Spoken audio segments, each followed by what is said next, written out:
নমস্কার বন্ধুরা, আরবিপি চ্যানেলে আপনাদের সকলকে জানাই স্বাগতম। চলে এসেছি কথা ধারাবাহিকের নতুন একটি পর্ব নিয়ে। আজকের পর্বে শুরুতেই আপনারা দেখতে পাবেন কর্তা দাদু এভির কাছে ক্ষমা চাইলে এভি বলেন, কেন সবার সামনে আপনি সরিটা বললেন না কেন? ও আপনার ইগো হার্ট হবে? আর এ বলেই কর্তা দাদু আর এভির মাঝখানে তর্ক বিতর্ক হতে থাকে। এরপর কথা ছোটকাকে বলে, ছোটকা তুমি তাড়াতাড়ি গিয়ে দাদুর আর নাতিনের ঝগড়াটা থামাও। এরপর তিমির গিয়ে বলে, আচ্ছা বাবা, আজকের দিনটাও কি তোমাদের ঝগড়াটা করতে হবে? প্লিজ এভি তুই যা এখান থেকে। অগ্নি, তোকেও বলি হারি রে, তুই কি এই সমস্ত কথাবার্তা শুরু করেছিস? এরপর কর্তা দাদু বলে, ও হয়তো কোনোদিনও বুঝবে না যে আমি ওর মাকে কেন এই বাড়ি থেকে তাড়িয়েছি। পর ছোটকা বাইরে এসে অগ্নিকে বলে, কি রে অগ্নি, তুই কি আজকেও সময়টা নষ্ট করবি? যে তোকে বাঁচানোর জন্য দিনরাত এক করেছে, আজকের সময়টা তার সাথে কাটাবি না? ওদিকে দেখা যায় আক্কি আর প্রিয়ার অর্ণাকে বলছে, যা যা, যেভাবে শিখিয়েছি ঠিক সেভাবে গিয়ে বলবি, কেমন? এইদিকে ছোটকা বলে অগ্নিকে, দেখলি তো অগ্নি, আমি যেমনটা বলেছিলাম ফললো তো। আমি বলেছিলাম না, একদিন তুই এই কথার গুরুত্বটা ঠিক বুঝতে পারবি। এরপর প্রিয়ার অর্ণা এসে বলে, থ্যাংক ইউ গোবর দেবী, তুমি আমাদের বিগ ব্রোকে সেভ করেছো। পর অর্ণা বলে, তোমার সাথে আমার সম্পর্কটা যেরকমই হোক না কেন, কিন্তু তুমি আমাদের বিগ ব্রোকে বাঁচিয়েছো, তার জন্য থ্যাংক ইউ।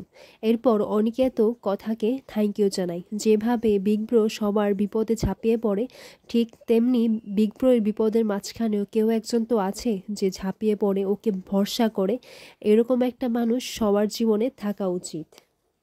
এরপর কথা বলে, না না, আমাকে থ্যাংক ইউ বলছো? আমি তো তোমার আপনজন। বিপদের সময় আপনজনরাই তো পাশে থাকে, আমি সেটাই করেছি। এরপরই দেখা যায় প্রিয়ের কাছে একটা ফোন আসে, আর সেই ফোনটা হ্যারির হয়। এরপর ছোটকা বলে, কিরে কার ফোন এসেছে? প্রিয়া বলে, হ্যারির।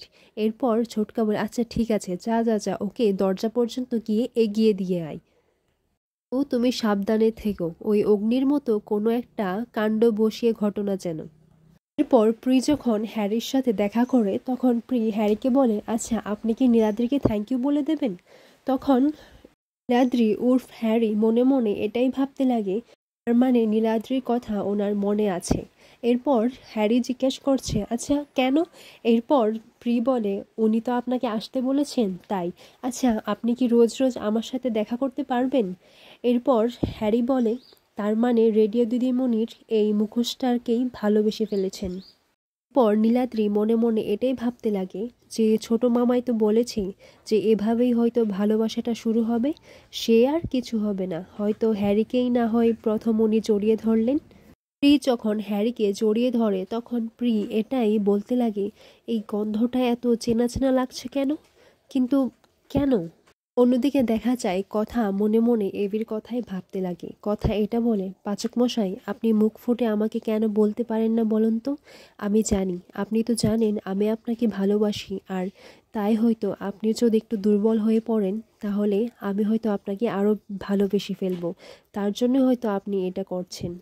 আপনি যদি বলেন আজকে এই ঘরে থেকে যেতে, তাহলে দেখবেন আমি কিন্তু থেকে যাব।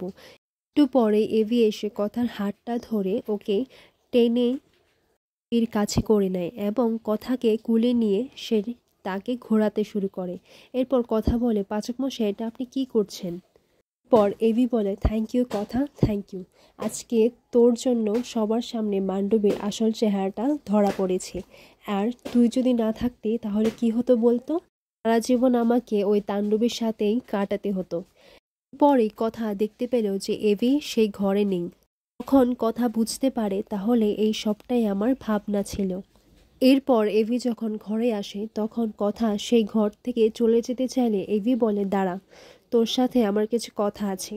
এরপর এভি কথাকে বলে, আজকে তো ম্যান্ডে নেই, তাহলে তুই এই ঘরেই থেকে যা না প্লিজ। আর ওই হ্যারির ব্যাপারটা নিয়ে আমি সেদিন ঝগড়া করে বাড়ি থেকে বের হয়ে গিয়েছিলাম, আর হোটেলে গিয়ে অনেক ভুল কাজও আমি করেছি, কিন্তু তারপর যা হলো, বাড়ির সবাই আমাকে অবিশ্বাস করলো, কিন্তু তুই একমাত্র আমাকে বিশ্বাস করেছিস। আজকে তুই সবার সামনে আমার ইমেজটা প্রোটেক্ট করেছিস, তার জন্য আমি মন থেকে তোকে জেনুইনলি থ্যাংক ইউ বলতে চাই। থ্যাংক ইউ কথা। এরপর এভি কথাকে জড়িয়ে ধরে। ওদিকে মিহির চিত্রাকে এটাই বলে, দেখেছো তুমি, আমরা কথার ক্ষমতা কতটুকু সেটা আমরা এখনো বুঝতে পারছি না।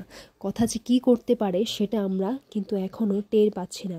ও যদি আমাদের বিরুদ্ধে কোনো একটা ক্লু পেয়ে যায় তাহলে আমাদের কি হবে তুমি বুঝতে পেরেছো? ম্যান্ডিকে যেভাবে থাপ্পড় মেরে বাড়ি থেকে বের করে নিয়ে গেল সেভাবে বাবাও আমার সাথে এটাই করতো। পর চিত্রা বলে, প্লিজ তুমি আমার মাথাটা এখন গরম করো না, আমি কি জানতাম যে এই সব কিছু হয়ে যাবে? এরপর মিহির বলে, তার মানে তুমি জানতে?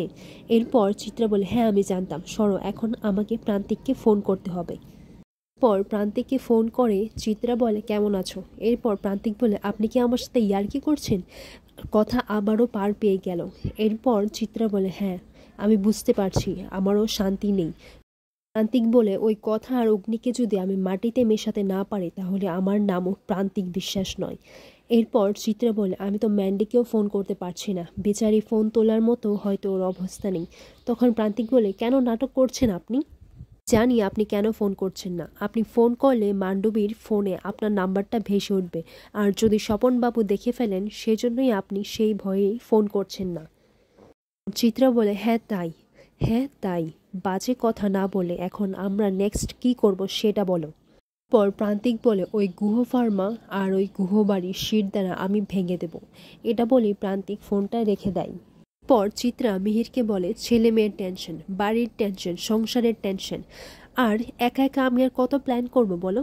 তুমি এবার কিছু একটা স্টেপ নেবে না? সারাক্ষণ খালি রেস্ট রেস্ট রেস্ট। তখন বলে, রেস্ট নেবো না তো কি করব, তুমিই তো সব একা প্ল্যান করে নিচ্ছ। এই মুহূর্তে দেখা যায় কথা বলে, পাচক মশাই আপনাকে একটা কথা বলার আছে।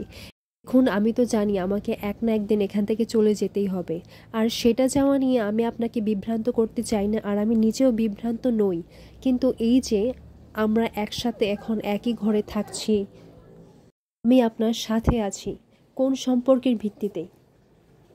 কে হই আমি আপনার পাচক মশাই? এভি চুপ করে থাকে। তখন কথা বলে, বলুন না পাচক মশাই, স্বামী স্ত্রীর বন্ধনটা তো এটা আইনি হিসেবে, কিন্তু আপনি তো স্বামী স্ত্রীর বন্ধনটা মানেন না, আপনি তো এটাকে মেনে নেননি, তাহলে কোন ভিত্তিতে বলুন? পর কথা বলে, আমি নিজের কাছে পরিষ্কার থাকতে চাই, আপনি বলুন। এরপর এভি বলে, দাঁড়া তোর জন্য একটা উপহার আছে। এরপর কথা বলে, আমার উপহার চাই না, আমার প্রশ্নের উত্তর চাই। এরপর এটা বলে এভি চলে যায় কথার জন্য সেই উপহারটা আনতে। পরের মুহূর্তে দেখা যায় এভি কথার উপহারটা নিয়ে আসে, এবং সেটা হচ্ছে একটি অশ্বগন্ধা গাছ। আর এই গাছটা দেখে কথা খুবই খুশি হয়। এই গাছটা কথার খুবই প্রিয় একটি গাছ। ও এই গাছটা কেনার মতো সামর্থ্য ছিল না, কিন্তু আজকে এভি কথাকে এই গাছটাই উপহার হিসেবে দিয়েছে। এটা দেখেই কথা খুবই ভাবুক হয়ে যায়। এরপর কথা এভিকে গাছের উপকারিতাগুলো বললে এভি বলে, আচ্ছা তুই একদিনে কি পুরো চ্যাপ্টারটা সেরে নিবি? এরপর কথা বলে, না পাচক মশাই, আপনাকে শুনতে হবে।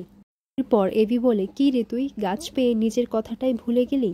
একটু আগেই তো জিজ্ঞেস করছিলি তুই আমার সাথে কি পরিচয়, এই ঘরে থাকিস, তোর সাথে আমার কিসের সম্পর্ক, তুই জানতে চাস না উত্তরটা? পর কথা বলে, আপনি আমাকে উত্তরটা দেবেন পাচক মশাই? আমি তো ভেবেছিলাম যে আপনি আমার উত্তরটা এড়িয়ে যাবেন, আর তার জন্য এই উপহারটা দিয়েছেন। এরপর এভি বলে, কে বলেছে তোকে? এতদিনে আমি বুঝতে পেরেছি যে তুই সত্যি সত্যি আমার কি হোস। তাই আর বলতে দ্বিধা নেই যে তুই আমার বন্ধু হোস, তুই আমার সত্যিকারের বন্ধু হোস, খুব কাছের বন্ধু, তুই আমার বেস্ট ফ্রেন্ড। তখন কথার এটাই মনে পড়ে যায় যে একদিন এভি কথাকে বলেছিল আমরা হয়তো কোনোদিন বন্ধুও হতে পারবো না।